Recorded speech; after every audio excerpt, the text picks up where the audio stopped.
Hi friends, welcome to our channel. ఈరోజు మనం 2024లో Tamil language లో రిలీజ్ అయినటువంటి ఒక హర్రర్ థ్రిల్లర్ మూవీ స్టోరీని డిస్కస్ చేద్దాం. అదే Demonte colony 2. Demonte colony first part చూసిన వాళ్ళకి ఈ సెకండ్ పార్ట్ బాగా అర్థం అవుతుంది. ఇన్ కేస్ చూడనప్పటికీ మీకు క్లియర్ గా అర్థమయ్యేలాగానే చెప్పడానికి ప్రయత్నిస్తాను. అలాగే ఈ మూవీ 2009, 2015, 2021 సంవత్సరంలో నడుస్తూ ఉంటుంది.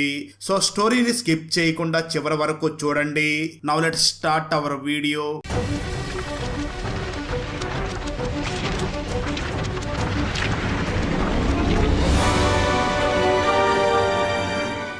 ఓపెన్ చేస్తే ఒక రికార్డెడ్ వీడియోని ఎవరో చూస్తూ ఉంటారు. ఆ రికార్డెడ్ వీడియోలో ఏముంటుంది అంటే, ఒక గ్రౌండ్ లో కొంతమంది క్రికెట్ ఆడుతూ ఉండగా ఒక అబ్బాయి వాళ్ళని మొబైల్లో రికార్డ్ చేస్తూ ఉంటాడు. కట్ చేస్తే అదే సమయంలో ఒక అపార్ట్మెంట్ లోని 15th ఫ్లోర్ నుంచి ఇద్దరు వ్యక్తులు కిందకి దూకి ఆత్మహత్య చేసుకుని చనిపోతారు. అదే సమయంలో మరొక వ్యక్తి ఫ్యాన్ కి ఉరివేసుకుని చనిపోతాడు. ఇదంతా కూడా జూన్ 6, 2009లో జరుగుతుంది. ఈ డేట్ ను కొంచెం గుర్తు పెట్టుకోండి. మరో పక్క ప్రియా భవానీ శంకర్ అనే ఒక అమ్మాయి ఈ రికార్డెడ్ వీడియోను చూస్తూ ఉంటుంది. ఈ రికార్డెడ్ వీడియోలో ఫ్యాన్ కు ఉరివేసుకుని చనిపోయిన వ్యక్తి మరెవరో కాదు, ఈ ప్రియా హస్బెండ్ అయినటువంటి శ్యామే ఉరివేసుకుని చనిపోయి ఉంటాడు. అయితే ఎందుకు ఈ ముగ్గురు ఆత్మహత్య చేసుకున్నారు అనేది మాత్రం చూపించరు. ఆ తర్వాత ప్రియా మదర్ ప్రియాని చూసి, ఎందుకు నీ హస్బెండ్ స్పెరమ్ తీసుకుని నువ్వు 2 సార్లు ప్రెగ్నెంట్ అవ్వాలని చూశావు అని అక్కడ ఉన్న రిపోర్ట్స్ ని చూపించి తిడుతుంది. దాంతో ప్రియా తన గతాన్ని గుర్తు చేసుకుంటుంది. ప్రియా లవర్ క్యాన్సర్ తో బాధపడుతూ ఉంటాడు. అప్పుడు క్యాన్సర్ ని నయం చేస్తూ తనకి హెల్ప్ చేస్తూ తనతో పాటు ఉంటుంది. ఇద్దరూ పెళ్లి చేసుకుని ఉంటారు. స్టోరీ ప్రజెంట్ కి వస్తుంది. ప్రియా మరియు ప్రియా మామగారు ఇద్దరూ కలిసి శ్యామ్ సమాధి దగ్గరకు వెళ్లి తిరిగి వస్తూ ఉంటారు. ఆ సమయంలో అక్కడ రోడ్డు మీద చాలా ఎక్కువ మంది జనాభా ఉండడంతో ప్రియా వెంటనే అక్కడ ఏం జరిగిందా అని అక్కడికి వెళ్లి చూడగా అక్కడ ఒక జ్యోతిష్యుడు ఉరివేసుకుని చనిపోయాడు అని తెలుస్తుంది. అయితే ఆ చనిపోయిన జ్యోతిష్యుడిని చూసి ప్రియా చాలా షాక్ అవుతుంది.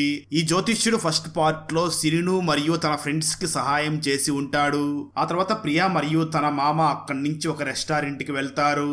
నిజానికి ప్రియా హస్బెండ్ శ్యామ్ కి రెస్టారెంట్ ని ఓపెన్ చెయ్యాలి అని ఒక డ్రీమ్ ఉంటుంది.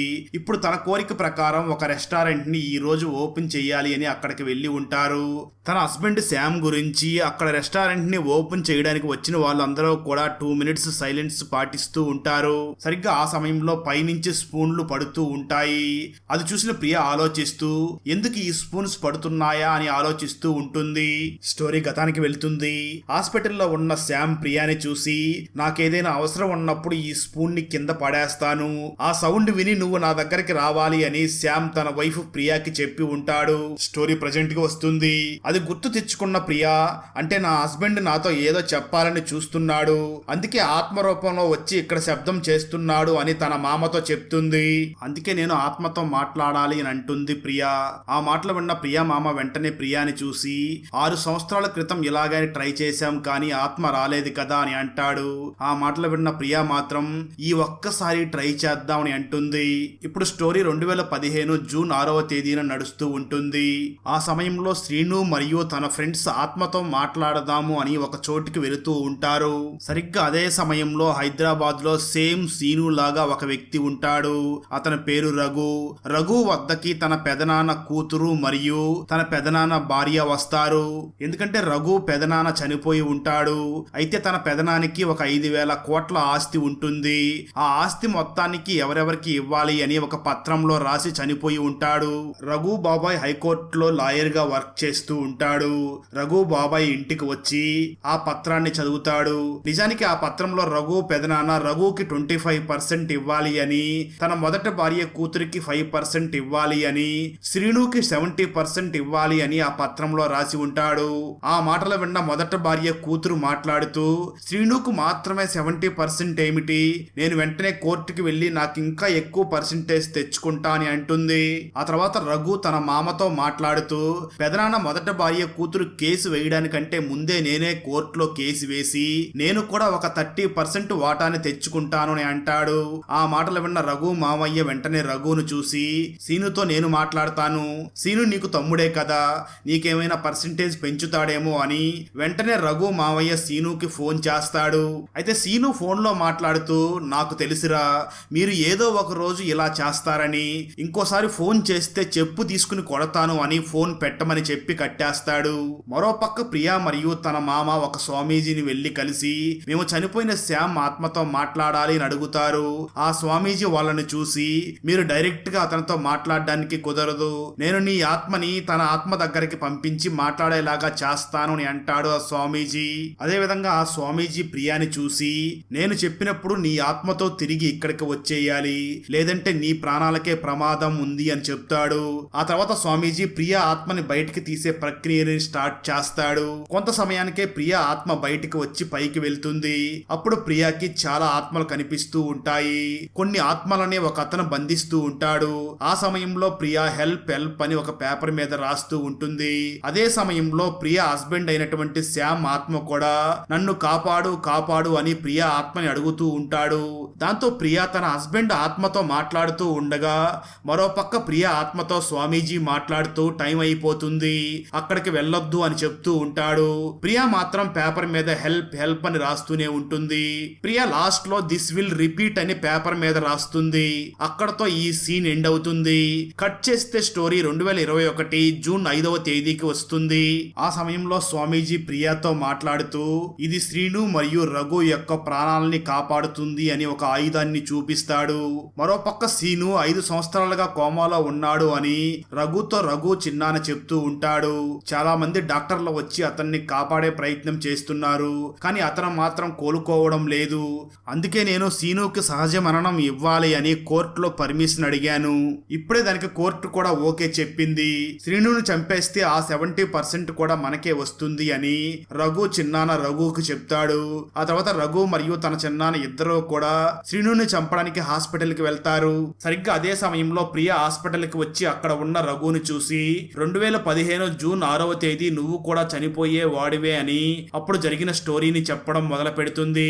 2015 జూన్ 6వ తేదీన శ్రీను బిల్డింగ్ మీద నుంచి కింద పడిపోయినప్పుడు శ్రీనుని కాపాడే ప్రయత్నంలో శ్రీనుతో పాటు రఘును కూడా కాపాడాను అని ప్రియా రఘుకి చెప్తుంది. శ్రీను కింద పడిపోయిన తర్వాత అతన్ని హాస్పిటల్లో జాయిన్ చేయించాము. అప్పుడు శ్రీను ఇంటికి వెళ్లి చూస్తే అక్కడ శ్రీను ఫ్రెండ్ రాఘవ యొక్క లైబ్రరీ కార్డు ఉంది. నా భర్త శ్యామ్ అప్పుడప్పుడు ఆ లైబ్రరీకి వెళ్లేవాడు, సో ఆ లైబ్రరీలో ఏదో జరుగుతుంది అని ఆ లైబ్రరీకి వెళ్లి చెక్ చేశాను. లైబ్రరీలోకి వెళ్లి ఒక బుక్ ను చదివిన వాళ్ళంతా చనిపోతున్నారని, సరిగ్గా జూన్ 6వ తేదీయే చనిపోతున్నారు అని రఘుతో చెప్తూ ఉంటుంది ప్రియా. అలాగే ప్రియా రఘును చూసి, నా భర్త శ్యామ్ కూడా ఆత్మహత్య చేసుకుని జూన్ 6వ తేదీయే చనిపోయాడు అని చెప్తుంది. ఇప్పుడు నేను ఆ లైబ్రరీకి వెళ్లి ఆ బుక్ కోసం వెతికితే ఎక్కడా ఆ బుక్ కనిపించలేదు, ఎవరో తీసుకుని వెళ్లిపోయారు అని వెంటనే రాఘవ రూమ్ లోకి వెళ్లి చెక్ చేసినప్పుడు రాఘవ డిమోంటీ కాలనీ అనే ఒక బుక్ రాశాడు అని తెలిసింది. ఆ బుక్ ను చదివినప్పుడు ఆ లైబ్రరీలో ఉన్న బుక్ ను చదివితే చదివిన వాళ్ళకి ఒక చైన్ కనబడుతుంది. ఆ చైన్ కనబడితే మాత్రం జూన్ 6వ తేదీన ఆ ఆత్మ వచ్చి ఆ బుక్ ను చదివిన వాళ్ళని చంపి ఆ ఆత్మని బంధించుకుంటూ ఉంటుంది అని ప్రియా తనకు తెలిసింది మొత్తం రఘుకు చెప్తుంది. అదే విధంగా ప్రియా రఘును చూసి, 2015 జూన్ 6వ తేదీ నువ్వు శ్రీను చావకుండా బతికిపోయారు, కానీ రేపు 2021 జూన్ 6వ తేదీ, సో ఎవరో కూడా డిమోంట్ కాలనీకి వెళ్లకుండా ఆపాలి, అక్కడ ఎటువంటి హత్యలు జరగకుండా చూడాలి అని ప్రియా రఘుకు చెప్తుంది.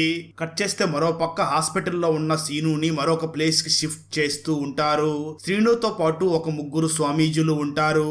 అదే సమయంలో రఘు మరియు రఘు చిన్నాన డిమోంటీ కాలనీకి ఎవరో వెళ్లకుండా కాపలా ఉంటారు. అయితే డిమోంటీ కాలనీలో అమ్మాయిలు అరుస్తున్నట్లుగా శబ్దం వినిపిస్తుంది. ఆ సౌండ్స్ విన్న రఘు మరియు రఘు చిన్నాన లోపలికి వెళ్తారు. రఘు మరియు రఘు చిన్నాన ఆ డిమోంటీ కాలనీకి వెళ్ళగా అక్కడ ముగ్గురు అమ్మాయిలకి దెయ్యం పట్టి స్పృహ కోల్పోయి పడిపోయి ఉంటారు. దాంతో వెంటనే ఆ ముగ్గురిని అంబులెన్స్ లో ఎక్కించి హాస్పిటల్ కి తీసుకుని వెళుతూ ఉంటారు. అదే సమయంలో ప్రియా ఆ ముగ్గురు అమ్మాయిల దగ్గరికి వచ్చి, మీలో ఎవరైనా కానీ చైన్ ని చూశారా అని అడుగుతూ ఉంటుంది. అయితే ఆ ముగ్గురు అమ్మాయిలు కూడా భయపడుతూ ఏమీ చెప్పకుండా సైలెంట్ గా ఉంటారు. దాంతో రఘు బాబాయ్ వెంటనే ఆ ముగ్గురు అమ్మాయిల్ని కూడా హాస్పిటల్ కి తీసుకుని వెళ్తూ ఉంటాడు. రఘు బాబాయ్ ని ఫాలో అవుతూ రఘు ఒక స్వామీజీ ప్రియా కూడా రఘు బాబాయ్ నే ఫాలో అవుతూ హాస్పిటల్ కి వెళుతూ ఉండగా ఒక చిన్న యాక్సిడెంట్ అవుతుంది. అప్పుడు ప్రియా రఘు బాబాయికి ఫోన్ చేయగా ఫోన్ స్విచ్ ఆఫ్ అని వస్తూ ఉంటుంది.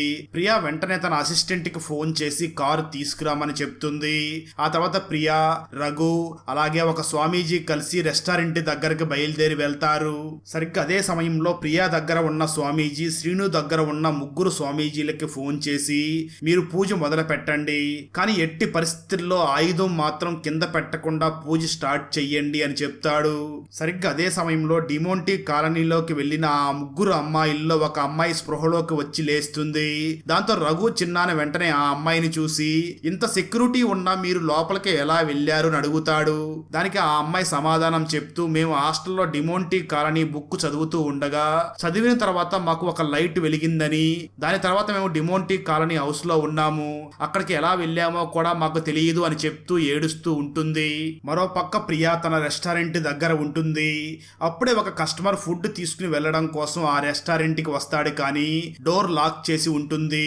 దాంతో ఆ కస్టమర్ ప్రియాని చూసి డోర్ లాక్ చేసి ఉంది అని చెప్తాడు. దాంతో ప్రియా డోర్ ఓపెన్ లోనే ఉంది అని వెంటనే వెళ్లి డోర్ ని ఓపెన్ చేసే ప్రయత్నం చేస్తుంది. అప్పుడు డోర్ నుంచి ప్రియాకి షాక్ కొడుతుంది. రఘు కూడా వెళ్లి ప్రియాని కాపాడే ప్రయత్నం చేస్తాడు, కానీ అప్పుడు రఘుకు కూడా షాక్ కొడుతుంది. మరో పక్క రఘు చిన్నాన ఆ ముగ్గురు అమ్మాయిల్ని చూసి అసలు మీకు ఆ బుక్ ఎక్కడిది అని అడుగుతాడు. దానికి ఆ హాస్టల్లోని అమ్మాయిలు మాట్లాడుతూ మా హాస్టల్ కి వచ్చే ఒక వ్యక్తి సహాయంతో ఎవరో ఒక వ్యక్తి హాస్టల్ లోపలికి వచ్చి ఈ డిమోంటీ కాలనీ బుక్ ఇచ్చి వెళ్ళాడు అని చెప్తారు. దాంతో వెంటనే హాస్టల్లో ఉన్న సీసీటీవీ కెమెరాని చెక్ చేయగా అతను ఎవరో కానీ ఫేస్ చూపించకుండా బుక్ ని ఇచ్చి వెళ్ళినట్లుగా రికార్డ్ అయి ఉంటుంది. ఆ ముగ్గురు అమ్మాయిలు కూడా రఘు బాబాయిని చూసి మేము నిజానికి ఆ వ్యక్తి ఫేస్ ను కూడా సరిగ్గా చూడలేదు అని అంటారు. మరో పక్క ప్రియా రెస్టారెంట్ డోర్ ఓపెన్ అవుతుంది. సరిగ్గా అదే సమయంలో ఒక చిన్న అబ్బాయి ఫుడ్ తీసుకోవడం కోసం అక్కడికి వస్తాడు. అదే సమయంలో రఘుకు దెయ్యం పట్టి గోడల పైన రెస్టారెంట్ లోపల రాస్తూ ఉంటాడు. మరో పక్క రఘు బాబాయ్ ఆ ముగ్గురు అమ్మాయిల్ని చూసి ఆ చైన్ ఎక్కడ ఉంది అని అడుగుతాడు. దానికి ఆ ముగ్గురు అమ్మాయిలు కూడా రఘు బాబాయ్ని చూసి మమ్మల్ని కాపాడడానికి రఘు వచ్చినప్పుడు ఆ చైన్ ని రఘు షర్ట్ జోబులో వేసేసాము అని చెప్తారు. దాంతో రఘు బాబాయ్ వెంటనే రఘు ఉన్న ప్లేస్ కి బయలుదేరి వస్తూ ఉంటాడు. అదే సమయంలో రఘు షర్ట్ జోబులో ఉన్న ఆ చైన్ ని స్వామీజీ బయటికి తీస్తాడు. ఆ తర్వాత రఘుకి దెయ్యం పట్టినప్పుడు రూమ్ లో ఏదో ఒకటి రాశాడు కదా, అది ఏమిటా అని వెళ్లి చూస్తారు. అక్కడ బలి ఇవ్వడానికి ముందు ఎలా అయితే చేస్తారో అలాగే రాసి ఉంటుంది. అదే సమయంలో రఘుని బలి ఇవ్వడానికి ఆత్మ రూపంలో కొన్ని ఆత్మలు అక్కడికి వస్తూ ఉంటాయి. స్వామీజీ వెంటనే నేను ఈ చైన్ ని తీసుకుని వెళ్లి రూమ్ లో పూజ చేస్తాను, ఎట్టి పరిస్థితుల్లో మీరు ఆ రూమ్ లోకి రావద్దు అని ప్రియా మరియు రఘుకి చెప్తాడు. అదే సమయంలో శ్రీను దగ్గర ఉన్న ముగ్గురు స్వామీజీలు కూడా ఒకేసారి పూజ చేయడం మొదలు పెడతారు. మరోపక్క రఘు బాబాయ్ మాత్రం రఘుని ప్రియాని వెతుకుతూ బయట తిరుగుతూ ఉంటాడు. సరిగ్గా అదే సమయంలో రెస్టారెంట్ లో ఉన్న స్వామీజీకి ఒక ఆత్మ ఆవహించి వెంటనే తను ప్రియాని చంపడానికి వస్తూ ఉంటాడు. అది చూసిన రఘు వెంటనే ఒక పెద్ద శూలం తీసుకుని ఆ స్వామీజీ కడుపులో పొడిచి చంపేస్తాడు. అప్పుడు ఆ స్వామీజీలో ఉన్న ఆత్మ వెళ్లిపోతుంది. ఆ తర్వాత వెంటనే అసలు ఇక్కడికి ఎవరెవరు వచ్చారా అని వెంటనే సీసీటీవీ కెమెరాని చెక్ చేస్తారు. ఆ సీసీటీవీ కెమెరాలో ఒక పిల్లవాడు వచ్చినట్లుగా ఉండడం చూసి అసలు ఈ పిల్లవాడు ఎందుకు వచ్చాడా అని చూస్తూ ఉంటారు. సరిగ్గా అదే సమయంలో రఘు బాబాయ్ రెస్టారెంట్ కి వచ్చి చూసి అక్కడ డోర్ లాక్ అయి ఉండడంతో అక్కడి నుంచి వెళ్లిపోతూ ఉంటాడు. అయితే బయట ఉన్న రఘు బాబాయ్ ని చూసిన రఘు వెంటనే ఆ రెస్టారెంట్ గ్లాసులు పగలగొట్టగా అవి మళ్ళీ అతుక్కుంటూ ఉంటాయి. అలా ఎన్నిసార్లు ఆ గ్లాస్ ని పగలగొట్టినా అవి మళ్ళీ వచ్చి అతుక్కుంటూ ఉంటాయి. రఘు బాబాయ్ మాత్రం ఇక్కడెవరో లేరనుకుంటా అని చెప్పి అక్కడి నుంచి వెళ్లిపోతూ ఉంటాడు. సరిగ్గా అదే సమయంలో గబ్బిలాలు వచ్చి ప్రియా మరియు రఘుని చంపడానికి వస్తూ ఉంటాయి. దాంతో వాళ్ళు భయపడుతూ ఒక టేబుల్ దగ్గరికి వెళ్తారు. వాళ్ళు ఆ టేబుల్ దగ్గరికి వెళ్ళగానే గబ్బిలాలు వాళ్ళ దగ్గరికి వెళ్లకుండా ఆగిపోతాయి. నిజానికి ఆ టేబుల్ మీద ఒక దేవుడు బొమ్మ ఉంటుంది. అది చూసిన రఘు ఈ దేవుడు బొమ్మ ఉండడం వల్లనే ఆ గబ్బిలాలు మన దగ్గరికి రావడం లేదు, ఇక్కడి నుంచి మనం తప్పించుకోవడానికి ఇది మనకు బాగా సహాయపడుతుంది అని అంటాడు. అలా వారు అక్కడి నుంచి తప్పించుకునే ప్రయత్నం చేస్తూ ఉండగా శ్యామ్ యొక్క ఆత్మ అక్కడికి వచ్చి వాళ్ళతో మాట్లాడుతుంది. శ్యామ్ ఆత్మ ప్రియాని చూసి, నువ్వు ఇప్పుడు 2 months ప్రెగ్నెంట్గా ఉన్నావు, నీ కడుపులో నేనే పుడతాను అని శ్యామ్ తనతో మాట్లాడుతూ ఇంతకుముందు ఇక్కడికి ఒక అబ్బాయి రూపంలో నేనే వచ్చాను అని చెప్తాడు. దాంతో రఘు వెంటనే ప్రియాని చూసి, నాకు ఏమైనా పర్వాలేదు, మీరిప్పుడు ప్రెగ్నెన్సీతో ఉన్నారు కదా, మీరే బయటికి వెళ్ళిపోండి అని రఘు ప్రియాతో చెప్తాడు. సరిగ్గా అదే సమయంలో హాస్పిటల్లో ఉన్న శ్రీనుని కూడా ఆత్మ ఆవహిస్తూ ఉంటుంది. అయితే అక్కడ ఉన్న 3 స్వామీజీలు ఆ ఆత్మని కంట్రోల్ చేస్తూ ఉంటారు. సరిగ్గా అదే సమయంలో రఘు వెంటనే తన బాబాయ్కి కాల్ చేసి తన మొబైల్ ని బయటికి తంతాడు. అది చూసిన రఘు బాబాయ్, అంటే ఈ రెస్టారెంట్ లోపల రఘు మరియు ప్రియా ఇద్దరు ఇరుక్కుని ఉన్నారు, ఎలాగైనా వాళ్ళని కాపాడాలి అని రఘు బాబాయ్ వెంటనే ప్రియాని కాపాడతాడు. మరో పక్క శ్రీను దగ్గర ఉన్న 3 స్వామీజీలు కూడా వాళ్ళ దగ్గర ఉన్న ఆయుధాన్ని ఒక చెక్క పైన పెట్టి పొడుస్తారు. మరోపక్క రెస్టారెంట్ దగ్గరికి పోలీసులు వచ్చి రఘుని కూడా కాపాడుతారు. అయితే రఘు అప్పటికే కోమాలోకి వెళ్లిపోయి ఉంటాడు. శ్రీను నార్మల్ అయ్యి ప్రియాని చూసి, నేను ఎట్టు పరిస్థితుల్లో రఘుని చావనివ్వను, నెక్స్ట్ జూన్ 6వ తేదీన ఆ ఆత్మను నేనే క్లోజ్ చేస్తాను అని చెప్తాడు. అదే సమయంలో రఘు బాబాయ్ ప్రియాని చూసి, ఆ డిమోంటీ బుక్ ని అందరికి ఇస్తున్నది ఆ లైబ్రరీలో పనిచేస్తున్న ఆ వ్యక్తే ఇస్తున్నాడు, ఎందుకంటే అతనికి శక్తులు రావడం కోసమే ఇదంతా చేస్తున్నాడు అని చెప్తాడు. ఆ లైబ్రరీలో అందరికీ ఆ డిమోంటీ బుక్ ఇచ్చే అతను ఇప్పుడు బీహార్ లో ఉన్నట్లుగా చూపిస్తారు. బీహార్ లో కూడా ఆ వ్యక్తి ఎవరినో చంపబోతూ ఉంటాడు. అక్కడతో ఈ మూవీ ఎండ్ అవుతుంది. బ్రిటిష్ వారు బంగారాన్ని వెలికి తీస్తూ ఉండగా ఆర్తి దెయ్యం ఎందుకు అడ్డుపడుతుంది? ఆర్తి దెయ్యానికి తంగలానికి మధ్య గల సంబంధం ఏమిటి? తంగలాన్ తన పిల్లలకు చెప్పిన కథ రియల్ లైఫ్ లో ఎలా నిజంగా జరుగుతూ ఉంది? చివరికి బ్రిటిష్ వాళ్ళు ఆ బంగారాన్ని బయటికి తీయడంలో తంగలాన్ బ్రిటిష్ వాళ్ళకి సహాయం చేశాడా లేదా అన్నదే 2024లో విక్రమ్ హీరోగా నటించినటువంటి తంగలాన్ మూవీ స్టోరీ. ఈ ఫుల్ మూవీ స్టోరీని తెలుగులో వినాలి అనుకుంటే ఈ వీడియో డిస్క్రిప్షన్ లో ఉన్న లింక్ ని క్లిక్ చేసి చూడండి. Thanks for watching. జై హింద్. ఫ్రెండ్స్, వీడియో నచ్చినట్లయితే లైక్ చేసి ఒక చిన్న కామెంట్ చేస్తే మాకు నెక్స్ట్ వీడియో చేయడానికి ఎంకరేజింగ్ గా ఉంటుంది. అలాగే ఛానల్ ని సబ్స్క్రైబ్ చేసి పక్కనే ఉన్న బెల్ ఐకాన్ ని క్లిక్ చేసి సపోర్ట్ చెయ్యండి. Thanks for watching. జై హింద్.